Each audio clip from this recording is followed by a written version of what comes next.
emoção dos fiéis que repetem a peregrinação feita há quase 2000 anos, no local onde Jesus teria sido crucificado e enterrado. Já faz 15 minutos que eu estou aqui nessa fila e o caminho ainda é longo. É a fila para ver o túmulo de Jesus. As descobertas arqueológicas que conectam o local sagrado às expedições de Santa Helena nos princípios do cristianismo. As diferentes interpretações e simbolismos em séculos de representações artísticas sobre a Semana Santa no Museu do Louvre. Eu demorei um tempinho aqui, tentando encontrar o Judas, mas não foi difícil não. Olha ele ali, ó. Uma mão escondida atrás ali, ó, com as 30 moedas de prata que ele vai ganhar depois por ter entregado Jesus aos romanos. Já é uma simbologia, né? Porque nesse momento aí ele está sendo informado por Jesus. Jesus está dizendo, um de vocês vai me trair, quem é que vai me trair? E a gente já tem Judas meio que se entregando ali. Judas já está dizendo, mestre, sou eu? Hoje, no Expedições ao Sagrado.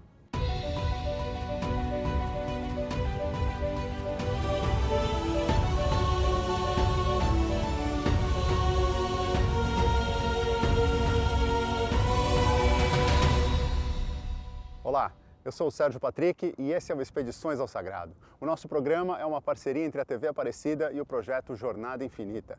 Aqui a gente viaja junto, com reportagens muito especiais, captadas durante expedições pelos lugares sagrados mais fascinantes do mundo todo.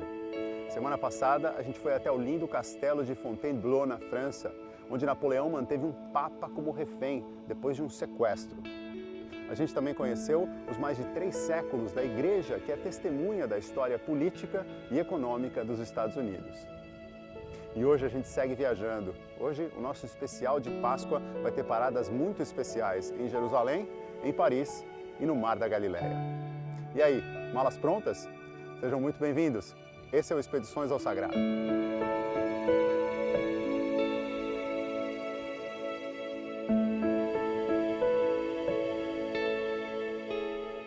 Das principais celebrações cristãs, o Natal é a festa que chegou a mais lugares e a mais gente no mundo todo.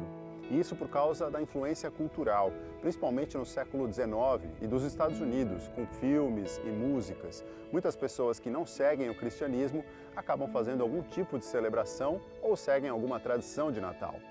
Mas se a Páscoa não tem o mesmo alcance que o Natal, ela é a celebração que sustenta toda a fé cristã com a ressurreição de Jesus. E além disso, a Páscoa é também a data que os fiéis celebram desde os princípios do cristianismo, com a oficialização pelo Concílio de Nicéia já no século IV. Por si só, a Páscoa seria um evento importantíssimo na história da humanidade, mas aquela foi toda uma semana cheia de acontecimentos que deixaram marcas ao longo do tempo. E a gente começa a viagem de hoje com uma visita ao maior museu do mundo, com o Rodrigo Alvarez, para entender mais sobre a Semana Santa, sob a visão de grandes artistas.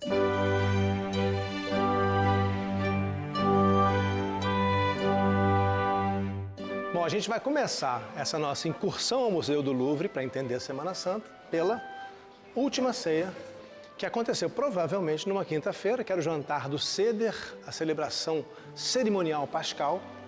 E bom, essa é uma obra diferente da que a gente está acostumado a ver. Deixa eu sentar aqui para admirar. A gente está muito acostumado a ver a pintura do Da Vinci, A Última Ceia, mas essa aqui tem algumas características interessantes e diferentes, né? Primeiro, olha, tem 13 pessoas, tem Jesus e os 12 apóstolos, né? Dá pra gente ver isso, mas tem 2 pessoas aí num canto que não estão mencionadas nos evangelhos. Eu demorei um tempinho aqui, tentando encontrar o Judas, mas não foi difícil não. Olha ele ali, ó.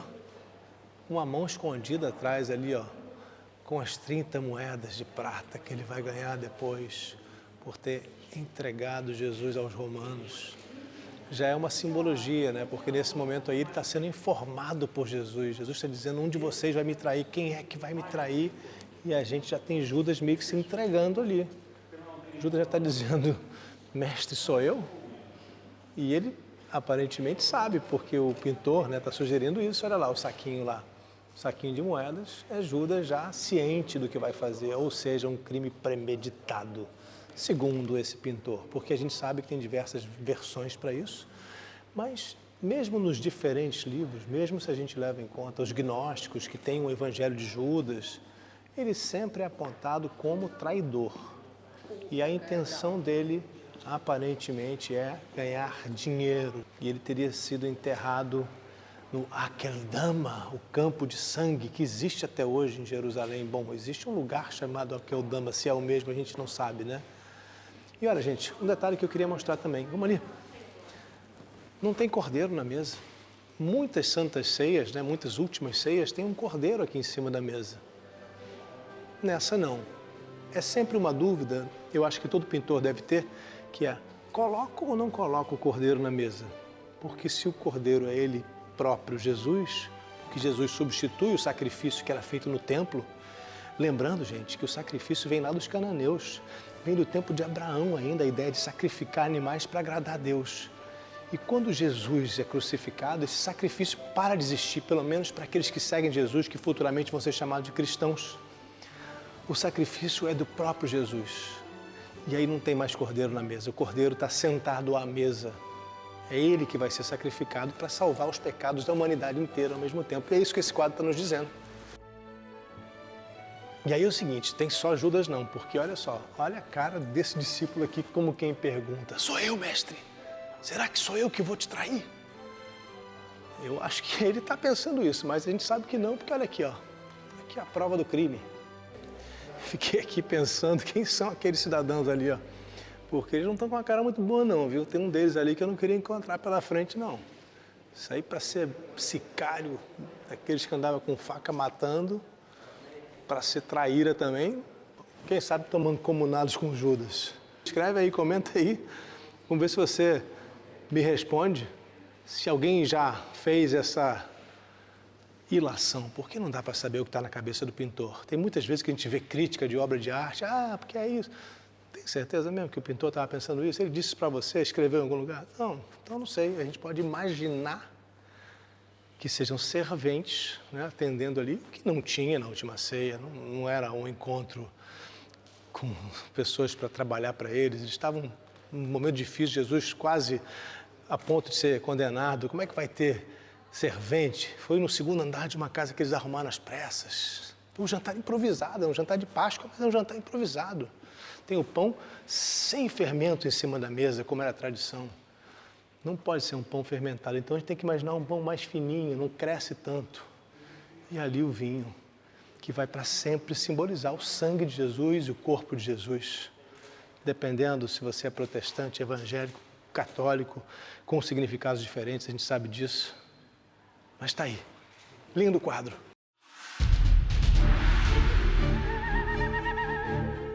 Agora a gente tem que pensar que Jesus está furioso. Ele chegou ao templo, tem até um chicote na mão dele, tem um laço na mão. Ele está escorraçando os mercadores do templo. Esse é o nome do quadro. O homem até cai aqui diante dele. Cai com a força do que Jesus faz. Tem outros caindo ali do outro lado também, como se Jesus, muito poderoso, numa única chicotada, derrubasse vários mercadores do templo. Ele está fazendo troca de dinheiro, que era uma das questões. Trocavam dinheiro romano por dinheiro do templo. E a gente vê dois mercadores que têm a impressão de estar dizendo, mas qual é o problema? Nós fazemos isso sempre. Por que ele está irritado? Jesus não está vendo isso sempre. A gente sabe que ele evitou Jerusalém a vida inteira. Jesus, assim como os essênios, assim como João Batista, queria distância de Jerusalém, queria distância dessa corrupção que se vendia ao poder romano. Os sumos sacerdotes que faziam assim para César, aceitavam a ocupação indesejada. Como assim? Se eles procuravam era um Messias, aquele que ia reunificar o reino de Israel, expulsar os estrangeiros que subjugavam o povo judeu, até o sumo sacerdote era escolhido pelos romanos. Jesus chega e se revolta com tudo isso. Jesus quer uma Israel de Deus. Ele quer não o reino de César, mas o reino de Deus. E esse episódio, ele acontece logo depois da chegada de Jesus a Jerusalém. Ele passou a vida pública dele evitando Jerusalém. Jerusalém é um lugar perigoso. E logo que Jesus chega, quando ele vê Essa cena armada na entrada do templo, cheio de comerciantes. Como assim? A casa do pai transformada num comércio? Transformada nesse covil de ladrões. E aqui tem uma referência importante ao cordeiro, que depois desse episódio vai simbolizar Jesus, mas que nesse momento está sendo vendido também, porque algumas famílias vinham trazendo a própria criação para doar para os sacerdotes, outras tinham que comprar na hora. Não tinham a criação, mas tinham que fazer o sacrifício, era o sacrifício da Páscoa, e compravam pombos, cordeiros ou até mesmo novilhos. Tinha que ser animal macho, não podia ser fêmea. As regras do tempo eram muito claras. Os evangelhos nos levam a crer que esse episódio foi o que determinou a sentença de Jesus, ou seja, os sacerdotes apresentarem ele para Roma para que ele fosse crucificado.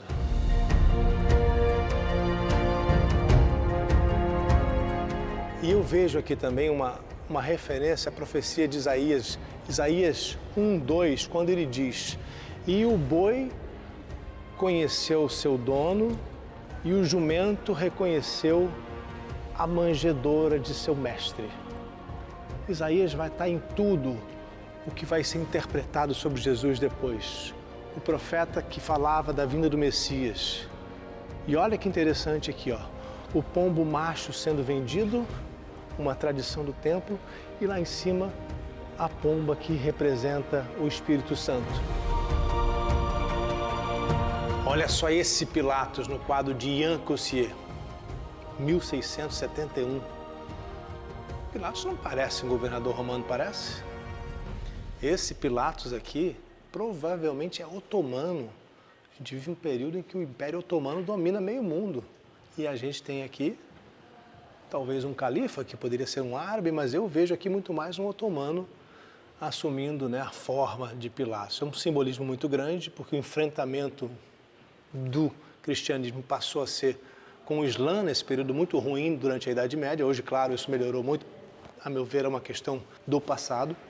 Mas aqui está Jesus sofrendo na mão de um Pilatos que tem as vestes, olha só, vestes reais. A cor violeta sempre simbolizou a realeza. As vestes de Jesus têm a cor púrpura, violeta, que é a cor também usada pelos papas até hoje em determinadas situações, e pelos reis foi usada praticamente em todas as épocas. A condenação por Pilatos precisa ser lembrada, porque muita gente acusa os judeus. Por muito tempo até Hitler usou isso para justificar o Holocausto. Ah, os judeus mataram Jesus. Espera aí, gente. Quem matou Jesus foi um grupo de judeus, foram os corruptos da época. Não dá para tirar um por todos. Um povo não pode ser acusado pelo ato de algumas pessoas. Assim como não podemos acusar Roma, todo italiano é culpado pela morte de Jesus porque o Império Romano mandou matar Jesus. Foi o Império Romano que matou Jesus. Esse é um quadro que me leva a refletir sobre culpabilidade e irresponsabilidade na hora de apontar o dedo.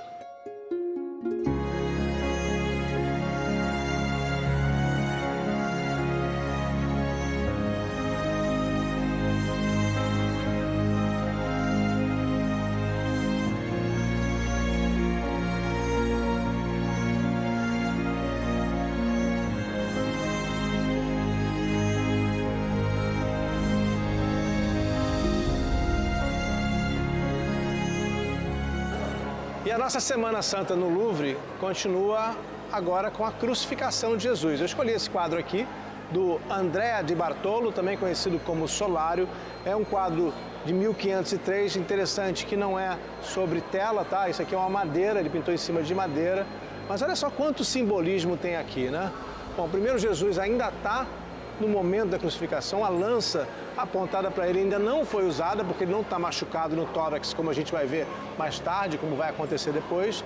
Olha só quem está segurando a lança, o centurião Longino, né? Como é retratado no Evangelho de João. Ele aqui é um árabe, talvez um turco, não é um soldado romano.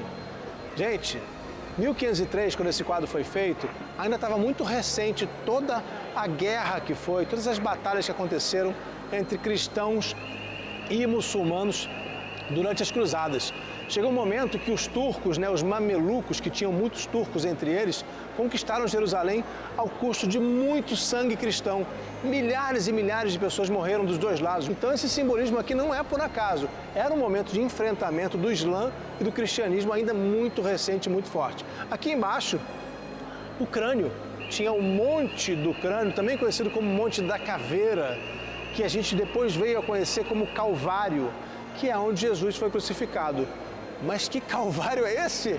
Olha lá no fundo, parece que eu cheguei a Veneza, tem umas embarcações, Gênova, né? Parece que é algum porto italiano, claro. Nós temos aqui um pintor nascido em Milão, então ele nos trouxe para um Calvário que é meio italiano.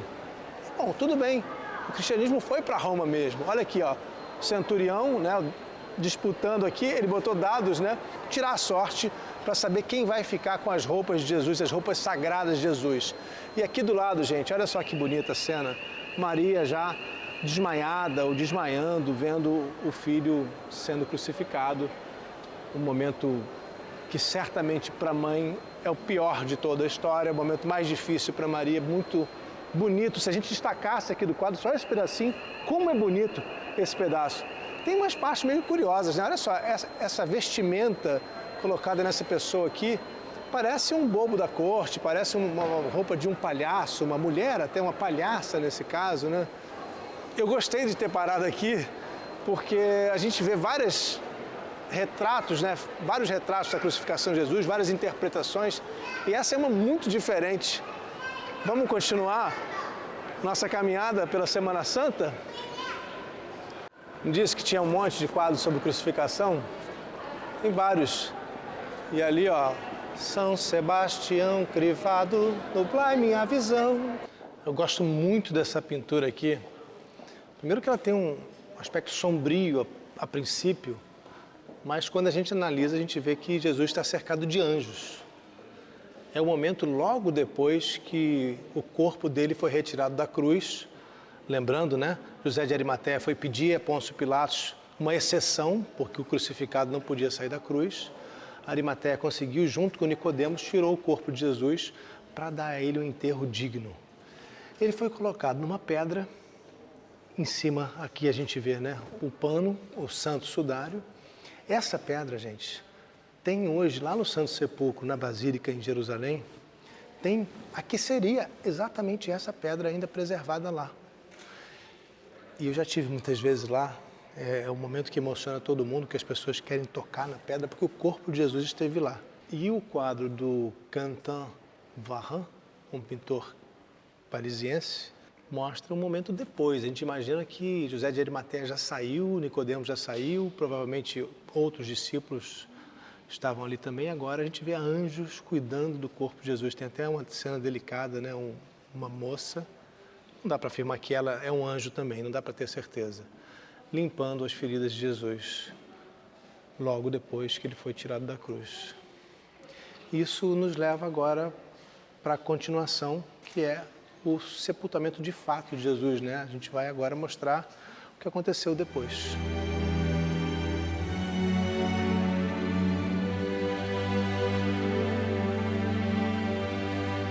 Tem muitos quadros sobre a ressurreição aqui no Louvre, mas eu escolhi esse do Gérard Séguier, do ano aproximadamente 1620, porque tem aquele homem, parece um soldado com uma espada. Você repara que ele veste uma saia, ele tem uma roupa de nobre, não me parece um soldado comum. Alguém que se apavora com a volta de Jesus depois de crucificado e parece pronto a tirar a espada para matar novamente Jesus, se é que isso seria possível. E ali na frente dele tem o chão que eu entendo como um representante dos discípulos de Jesus. Me parece um apóstolo desolado, lamentando ainda a morte de Jesus. Afinal de contas, a ressurreição no domingo, a crucificação foi pouco mais de um dia e meio depois. A gente estima em algumas 36 horas, quem sabe, ao terceiro dia, A gente sempre fala a ressurreição ao terceiro dia porque foi na sexta-feira a crucificação. No sábado tem um momento que a tradição vai nos dizer que Jesus desceu ao inferno. Os primeiros cristãos entenderam assim, descendit ad inferos. Jesus teria ido acertar contas com o diabo.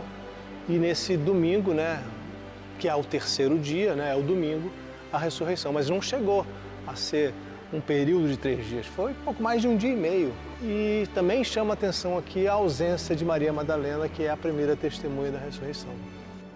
Lá em cima a gente vê os anjos, né, como se fosse um sinal de que o céu está em festa, vieram acompanhando, talvez trazendo Jesus, vindo junto com ele. Um quadro bem diferente, tem uns soldados romanos ainda caídos no chão ali, alguns arrependidos, você nota um que tem a mão no rosto fazendo assim, ó, do tipo que eu fiz, lamentando, o outro passando a mão assim. Então é muito simbólica a cena, tem poucos personagens, mas todos dizem muito sobre esse momento retratado aí, a ressurreição de Jesus. Gente, era para chegar arrepiado mesmo no fim dessa visita, né? O Louvre é mágico nesse sentido, porque você vai entrando pela mente dos artistas, você vai sendo tomado de ideias, de filosofias. Artistas são filósofos que trazem pensamentos que refletem o pensamento de uma época, que refletem seus próprios pensamentos, que acrescentam elementos não realistas. E assim a gente vai vendo o quanto tem de riqueza em todos esses retratos. E aqui especificamente no nosso caso da Semana Santa. Olha aquele quadro, olha aquela pintura. Será que são as almas humanas descendo para o inferno, como disseram os primeiros cristãos? O nome do quadro é o dia do julgamento. O julgamento final, o Apocalipse, o dia em que Deus virá para julgar todos os seres humanos pelo que eles fizeram aqui, decidindo se irão para o céu ou para o inferno. E Jesus está lá em cima, fazendo esse julgamento. Jesus é quem faz o julgamento final.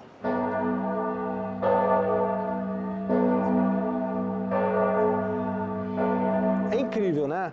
Como os artistas se colocam nesses quadros que a gente viu, como o pensamento dos pintores aparece nas obras, nesse caso aqui do nosso vídeo, retratando a Semana Santa, os momentos mais marcantes dos últimos dias de Jesus, que foram os momentos mais retratados da história.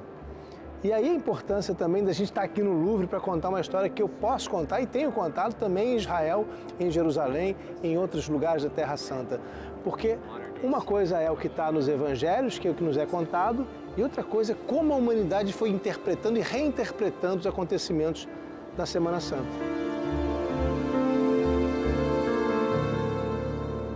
A arte tem esse poder incrível de emocionar a gente, né? E fazer uma conexão com épocas que a gente não viveu. Como o Rodrigo explicou nesse especial, é importante entender o contexto histórico e cultural no qual cada um desses artistas estava inserido para interpretar os significados das referências religiosas.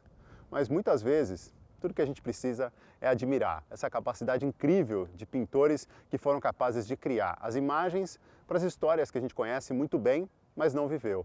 Por sinal, nem mesmo eles viveram. Muitos desses artistas trabalharam nas suas obras mais de 1000 ou 1500 anos depois da ressurreição de Cristo. E nesse vídeo, a gente também viu como o simbolismo vai além da Páscoa e está em toda a Semana Santa. Desde a chegada de Jesus a Jerusalém, no Domingo de Ramos, com referência à profecia de Isaías, passando pela indignação de Jesus com o comércio no templo, os novos rituais e a revelação da traição na última ceia, a prisão e o julgamento, o sofrimento na Via Crucis, a morte no Monte Calvário e a ressurreição. Aliás, além das obras que a gente viu que focam na Semana Santa, o simbolismo dessa época do ano começa até bem antes, 40 dias antes do Domingo de Ramos, para ser mais preciso, com a Quarta-feira de Cinzas, que dá início a um período de jejum, de penitência e de doação e desapego, conhecido como a Quaresma.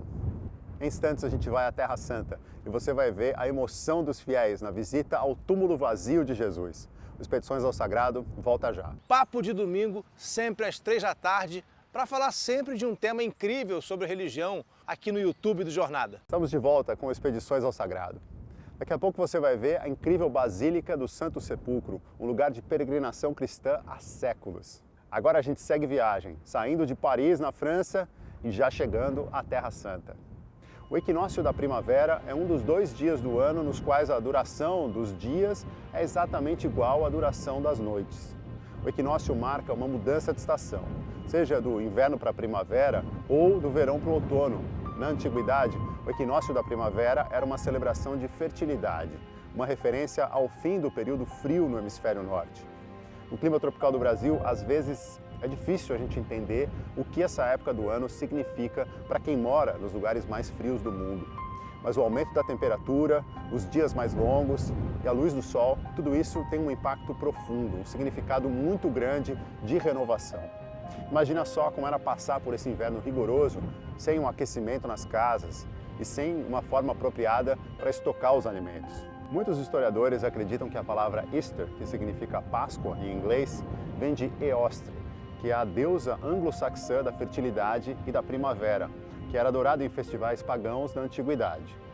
Na tradição judaica, a Páscoa é comemorada em memória pela libertação dos escravos do Egito. Em hebraico, a celebração recebe o nome de Pessah. A relação com a Páscoa cristã é direta, porque foi durante a celebração do Pessah que os eventos da Semana Santa foram registrados no Novo Testamento. Do hebraico Pessah, a palavra foi traduzida para Pascha, em grego, e Pascha, em latim, o que é mais próximo do que a gente conhece em português como Páscoa. A data da Páscoa cristã foi oficializada no ano 325 durante o Concílio de Niceia, cidade que ficava na antiga Grécia, hoje em território turco. No encontro, ficou definido que a celebração da Páscoa seria sempre realizada no primeiro domingo depois da lua cheia, que sucede o equinócio da primavera no hemisfério norte e do outono no hemisfério sul. No calendário gregoriano, adotado no século XVI pelo Papa Gregório XIII, essa data é flutuante e cai sempre entre os meses de março e abril. Agora é hora de a gente viajar até o Mar da Galileia para refletir com o Rodrigo Alvarez sobre uma das mensagens mais fortes deixadas por Jesus, nas palavras que formam uma das orações mais conhecidas entre os cristãos.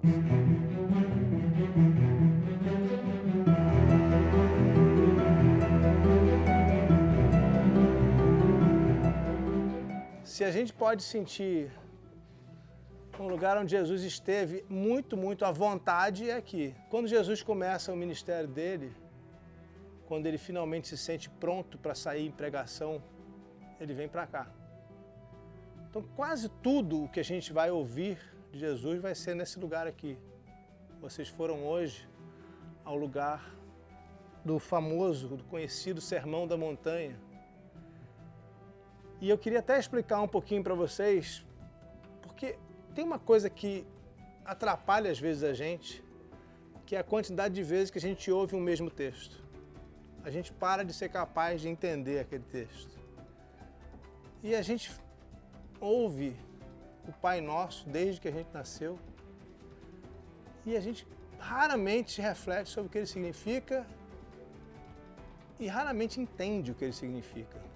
Porque a tradução que chega até nós, o tempo é tão distante, né, entre o que Jesus disse aqui em cima e as traduções que chegaram até nós, que o significado ele vai sendo modificado um pouquinho ao longo do tempo. A oração continua bonita, a gente continua se sentindo conectado com Jesus ao dizer a oração, mas a realidade é que ela era diferente da maneira que ela foi proclamada por Jesus aqui.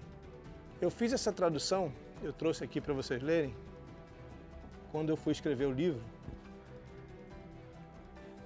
E ela fica bem diferente quando a gente vai nos originais, quando a gente vai nos textos mais antigos. E quando a gente tem um cuidado, que foi o cuidado que eu tive, isso demorou bastante para eu poder fazer isso, que é de traduzir o Pai Nosso para uma linguagem do nosso tempo. Porque as traduções são antigas, como a gente sabe. E o português que chegou até nós é um português que tem o vós, o tu. Jesus não falava assim, gente. Jesus falava você, estais aí. Jesus não falava dessa maneira. Jesus era simples na sua comunicação. Ele queria chegar até o pescador, ele vai falar um linguajar complexo, ele falava em aramaico, ele não falava em hebraico. Se ele quisesse falar complicado, ele falaria em hebraico. Ou falaria em grego, que era a língua culta do Império Romano. Então Jesus falava de maneira simples, assim como os evangelhos, quando são escritos em grego simples. Quem for ler o grego de Platão, de Aristóteles, filósofos anteriores, de tempos anteriores, vai ver muito mais complicação na linguagem do que na linguagem dos evangelhos. Então Jesus falava você, Se ele estivesse no Rio Grande do Sul, ele falava tu. Então, quando a gente já começa na oração, quando a gente já chama ela de Pai Nosso, a gente já está complicando nossa compreensão. É nosso Pai. Nosso Pai que está no céu, que o teu nome seja santificado, que comece o seu reino. Eu estou indo lá no original, no primeiro manuscrito que nós temos do Novo Testamento. Então, nosso Pai que está no céu, que seu nome seja santificado, que comece o seu reino e seja feita a sua vontade, tanto na terra como no céu. Reparem aqui que não existe aquela ideia de venha a nós o vosso reino. Como assim? A gente está pedindo que o reino de Deus venha. Nós é que iremos até lá. Queremos entrar nesse reino. Não estaremos na expectativa de que algo nos apareça, nos caia, como se tivéssemos que ficar aqui esperando o dia em que Deus vai nos oferecer as portas. Não é isso que está proposto no Pai Nosso. Que comece o seu reino. E como a gente vem vendo, é preciso também acabar com este reino que está nos oprimindo, o reino dos romanos. Nós, judeus, só queremos ser governados por Deus. Então que comece logo o seu reino. Então eu vou retomar para a gente ler inteiro agora e depois eu explico. Nosso Pai que está no céu, que seu nome seja santificado, que comece o seu reino e seja feita a sua vontade, tanto na terra como no céu. Não deixe faltar nosso pão de todos os dias e perdoe as nossas dívidas, ou, outra tradução possível, e perdoe os nossos erros, assim como nós perdoaremos a quem nos deve, ou como nós perdoaremos a quem errou conosco. Não nos leve ao dia do julgamento, nos livre do mal. Então a gente vê aqui só a leitura do Pai Nosso. Vocês foram no lugar provável onde Jesus fez esse ensinamento, lembrando que ali Jesus estava instituindo que seria sua própria lei, a sua própria maneira de entender como deveria ser o comportamento das pessoas justas, das pessoas que buscavam a luz. Aqui há um resumo das intenções de Jesus. A expectativa pelo fim dos tempos. Jesus vive no momento e anuncia um tempo em que tudo será diferente. Será que a gente interpreta corretamente a ideia de Apocalipse? Será que é correta a interpretação do Apocalipse como o dia em que o mundo vai acabar? Se assim for, a gente vai continuar esperando. E se assim for, o apóstolo Paulo teria errado, porque disse que o Apocalipse aconteceria ainda naquela época em que eles viviam. Acontece um apocalipse que a gente não percebe, cristãos do século XXI. A destruição do templo de Jerusalém, a destruição da casa de Deus, pode ser muito bem compreendida como um apocalipse. A destruição de tudo. A morte de mais de 1 milhão de judeus. Então Jesus está anunciando seu desejo de que comece logo esse novo tempo, essa nova época, em que a vida será de acordo com as leis de Deus e não com as leis de invasores. A gente não tem que ficar esperando ninguém dar nada para a gente. Não é isso que a gente faz todos os dias quando a gente acorda.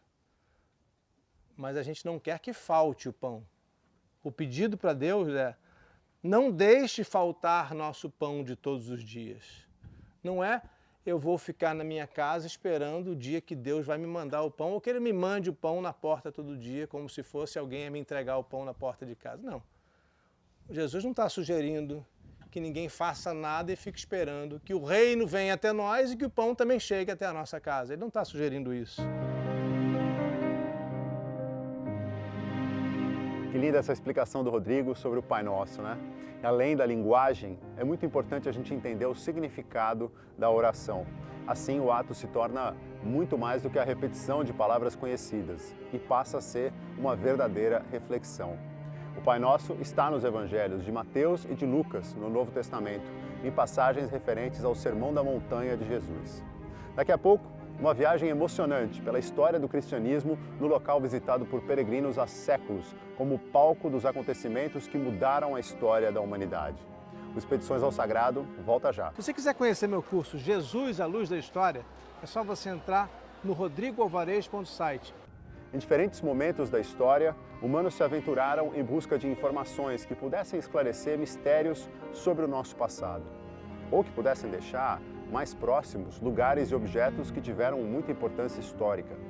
Se hoje esse trabalho é feito por arqueólogos, por historiadores, as coisas eram diferentes nos primeiros anos de cristianismo. Uma das mais famosas e importantes expedições foi liderada por Santa Helena, a mãe do imperador Constantino, logo que o cristianismo foi aceito pelo Império Romano. Helena e sua equipe viajaram pela Terra Santa em busca de lugares sagrados e deixaram marcas para sempre no local. A gente vai agora fazer uma viagem pelo lugar mais sagrado e mais importante do mundo para os cristãos, onde Jesus teria passado seus últimos momentos, para em seguida viver o milagre que mudaria a história da humanidade.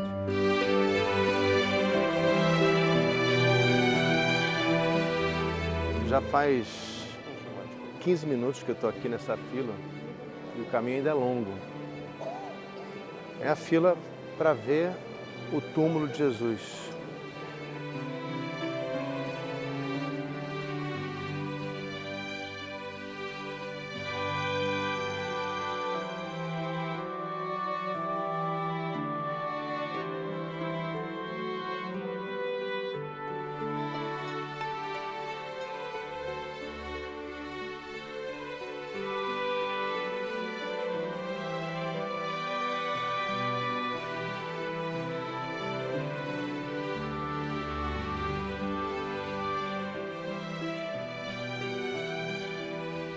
Há quase 2000 anos, esse é o lugar mais visitado do mundo pelos cristãos.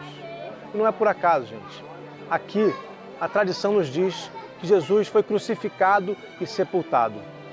Ali, depois daquela porta, a gente vai entrar num lugar muito sagrado. Sabe o que fica ali dentro? O Monte Calvário, que antes era chamado de Gólgota, porque era o crânio, o Monte do Crânio. É um lugar que ficava fora da cidade de Jerusalém, onde os evangelhos nos dizem que Jesus foi crucificado pelos romanos. A igreja que vocês estão vendo, essa construção atual, é de 1810, mas esse lugar já foi palco de muita disputa ao longo dos séculos. O primeiro a erguer uma igreja cristã nesse lugar foi Constantino o Grande, o imperador que finalmente aceitou o cristianismo como religião oficial de Roma. Em 614, a igreja do Santo Sepulcro foi queimada pelos invasores persas e depois foi restaurada como um monastério. E aí foi destruída novamente por um califa por volta de 1009 e mais uma vez restaurada pelo imperador bizantino Constantino IX. No século XII, a igreja voltou a ser construída pelos cruzados, que tinham acabado de reconquistar Jerusalém. A igreja é restaurada o tempo todo e, claro, continua atraindo milhões de peregrinos que se encantam com a sacralidade, a riqueza histórica e os mistérios dessa basílica. Antes que a mãe do imperador Constantino viesse até aqui procurar o lugar exato onde a tradição dizia que tinha sido a crucificação de Jesus, onde estava o túmulo de Jesus, tinha nesse lugar um templo pagão que tinha sido construído pelo imperador Hélio Adriano. Esse imperador foi terrível. Ele assumiu o Império Romano um pouco depois da destruição de Jerusalém. Ele detestava os judeus, detestava os cristãos, matou um monte de gente aqui e aí mandou construir um templo pagão bem em cima do lugar de adoração dos cristãos. Foi difícil encontrar, foi esse o trabalho da equipe que Santa Helena trouxe para cá. E aí sim, lá no século IV, essa basílica foi ficando cristã pela primeira vez. Essa basílica, na verdade, não era uma basílica naquela época, era só um lugar de adoração. Embaixo da terra, a equipe de Santa Helena encontrou vestígios cristãos. São vestígios como esses aqui, olha, são cruzes que as pessoas sempre deixaram. Todos os peregrinos sempre foram deixando cruzes pelos lugares por onde passaram. E essas marcas, não exatamente essas, mas marcas semelhantes a essas, foram fundamentais para os arqueólogos. Foi assim que eles descobriram que embaixo do templo pagão estava o túmulo de Jesus.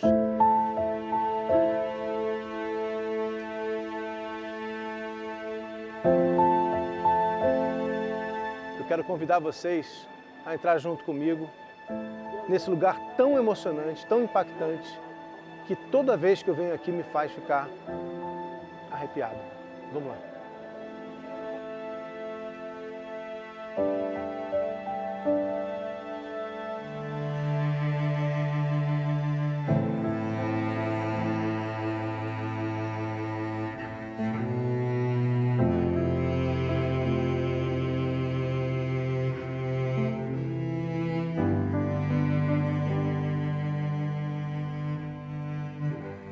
É o Evangelho de João que nos diz sobre a proximidade do lugar da crucificação com o túmulo de Jesus. Havia no local onde Jesus foi crucificado um jardim. E nesse jardim havia um túmulo no qual ninguém ainda tinha sido sepultado. Foi aí que, devido ao dia da preparação da Páscoa dos judeus, porque a sepultura ficava perto, depuseram Jesus. Essa subida aqui é a subida do monte, uma escada que foi construída depois, já depois de Santa Helena, para que as pessoas pudessem subir a montanha da Gólgota, conhecida por nós como Monte Calvário. É sempre muito forte esse lugar aqui, muito emocionante. Essa fila aqui é para tocar no lugar que seria o lugar exato onde a cruz de Jesus foi colocada no dia da sua crucificação. Enquanto a gente espera na fila do Monte Calvário aqui, a gente tem umas imagens muito interessantes desses mosaicos. Uma que me chama muita atenção é o sacrifício de Isaac, que está representado aqui. Deus pediu a Abraão para sacrificar Isaac, e no último momento, quando ele ia cumprir a ordem de Deus, Deus disse a Abraão que substituísse Isaac por um cordeiro. Um momento muito significativo para o judaísmo, que nos conecta com a história de Jesus. Abraão, patriarca das três religiões monoteístas, do judaísmo, do cristianismo e do islã. O começo de tudo, sua relação com Deus. E aqui, a cruz de Jesus Cristo, que é entendido pelos cristãos como a nova aliança.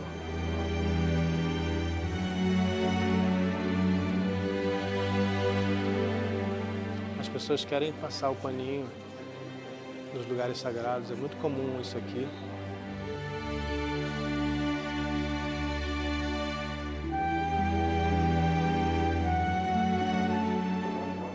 Esse aqui é o lugar mais perto que eu consigo chegar.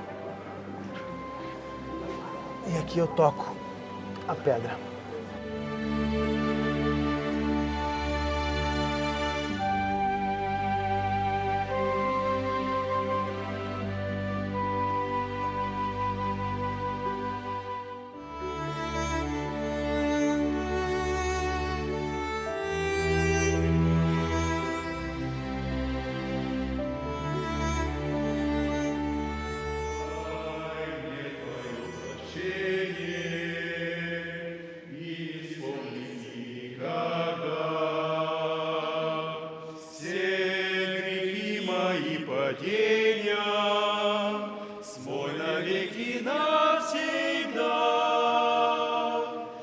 Tem uma tradição medieval, não é muito antiga, né? Em termos históricos, não tem nem 1000 anos, que nos diz que aqui, na chamada Capela de Adão, era o lugar onde estaria o crânio de Adão, o primeiro homem, segundo o Antigo Testamento, segundo a Bíblia judaica. E essa tradição medieval nos diz que o sangue de Jesus, lá em cima, né? Eu estou bem embaixo de onde fica o Monte Calvário. Esse aqui, a montanha está ali, aqui em cima tem toda aquela parte por onde a gente passou agora. E aqui embaixo teria escorrido o sangue de Jesus, indo justamente na direção do crânio de Adão. É um simbolismo. Lembra que eu falei lá em cima do simbolismo do sacrifício de Isaac, unindo o Antigo Testamento com o Novo Testamento, a antiga aliança com a nova aliança trazida por Jesus Cristo? Aqui está mais uma conexão do Novo Testamento com o Antigo Testamento. Jesus relacionado diretamente a Adão, o primeiro ser humano. Mas eu quero mostrar para vocês essa mesma pedra pelo lado de fora. Aqui fora a gente tem uma ideia ainda melhor, porque a gente consegue ver o pedaço do Monte Calvário, que a tradição diz ser o Monte Calvário, e entende, né, que lá em cima está a cruz de Jesus, a gente está debaixo do monte. E o que essa outra tradição nos diz é que o sangue de Jesus escorreu pela pedra até se infiltrar no crânio de Adão.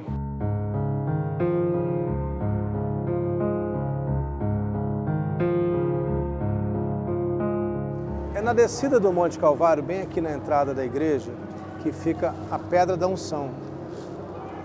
As pessoas vêm até aqui e querem tocar nessa pedra, porque a tradição nos conta que foi aqui que o corpo de Jesus foi colocado por José de Arimateia, Nicodemos e outros discípulos, depois que ele foi retirado da cruz. A tradição de colocar a mão aqui na pedra para tocar o corpo de Jesus, para se sentir perto do corpo de Jesus, vem do tempo das cruzadas, quando os cristãos vieram da Europa reconquistar Jerusalém, que tinha sido destruída durante a conquista árabe. Isso aconteceu na Idade Média, no final do século XI. Mas essa pedra aqui, onde eu estou tocando agora, onde todo mundo quer tocar, ela só está nesse lugar desde a reforma da Basílica do Santo Sepulcro em 1810. Gente, é uma energia muito positiva. Todo mundo vem aqui com os melhores sentimentos, os melhores pedidos. Eu sempre me sinto muito bem quando eu me ajoelho aqui e toco essa pedra. Eu sinto as pessoas próximas.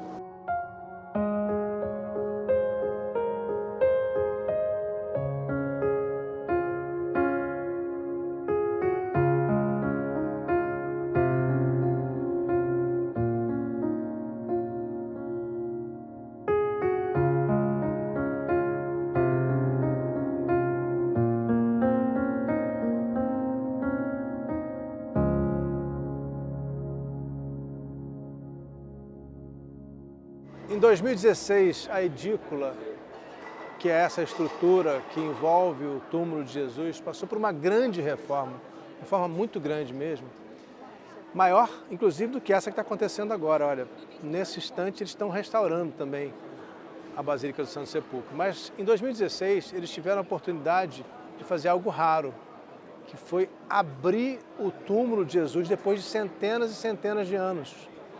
E foram retirados lá de dentro pedaços de calcário e mármore que foram levados para análise em laboratório. Sabe o que eles concluíram? Que, de fato, o túmulo de Jesus, tudo que está aqui, a estrutura que foi construída em cima do túmulo, né, em volta do túmulo, é, de fato, do século IV, ou seja, muito consistente com o que diz a tradição de que tudo começou aqui com o imperador Constantino.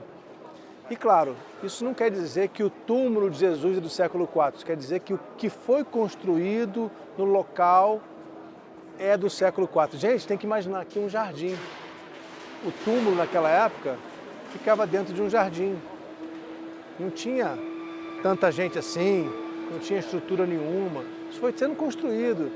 Lembra que Adriano, o imperador romano, destruiu o que tinha aqui feito pelos cristãos, fez um templo pagão. Constantino veio, destruiu o templo pagão. Então tem obra em cima de obra aqui.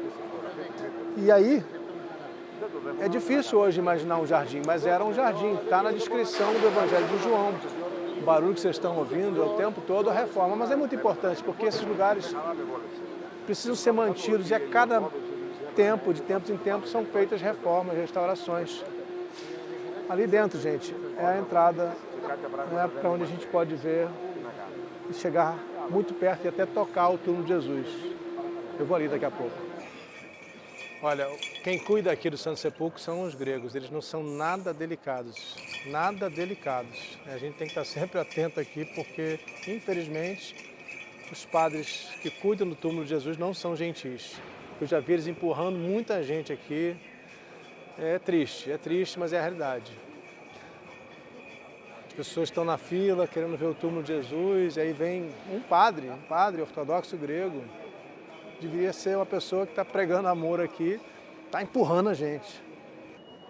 Tem tantas igrejas diferentes aqui, né? Tem a igreja ortodoxa grega, que cuida especificamente da edícula, tem os católicos, né, representados pelos franciscanos, tem a igreja etíope, tem a igreja armênia. Então nem sempre foi muito fácil a convivência aqui não. Já teve muitos desentendimentos entre as diferentes igrejas, com peregrinos às vezes, E, gente, já teve até assassinatos de cristãos aqui dentro, cristão contra cristão. É tanta a urgência de cuidar do lugar mais sagrado que algumas pessoas perdem a noção, sabe? Vão se tornando proprietárias do lugar. E a mensagem que tem que ser transmitida, a mensagem que daqui emana e deveria continuar emanando, é a mensagem de Jesus, não essa agressividade. Eu tenho a sensação de estar no mesmo lugar que um dia foi um jardim, onde Maria Madalena foi a primeira, de acordo com os evangelhos, a ver Jesus depois da crucificação. Eu fico tentando rever a cena, Madalena chegando aqui sem essa edícula, uma caverna onde estava o corpo de Jesus, e na verdade não estava mais, porque Madalena não encontra o corpo de Jesus aqui dentro. Ela vê só os lençóis que encobriam o corpo e se encontra com alguém que no começo ela pensa que é um jardineiro. É curioso isso, eu sempre achei curioso. Madalena não reconhece Jesus de primeira, não no primeiro momento. E depois, quando ele fala, ela diz a ele: Mestre. Essa cena relatada nos evangelhos, se a tradição é correta, aconteceu aqui. Então, daí a importância desse lugar.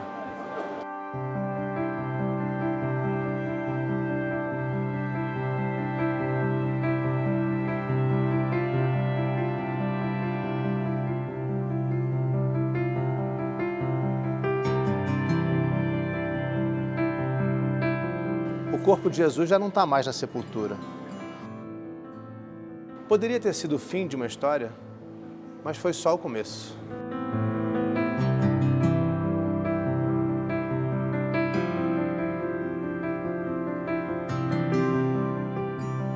Obrigado ao Rodrigo Alvarez pelas reportagens especiais e obrigado a você pela companhia em mais uma edição do Expedições ao Sagrado. Feliz Páscoa, fique em paz.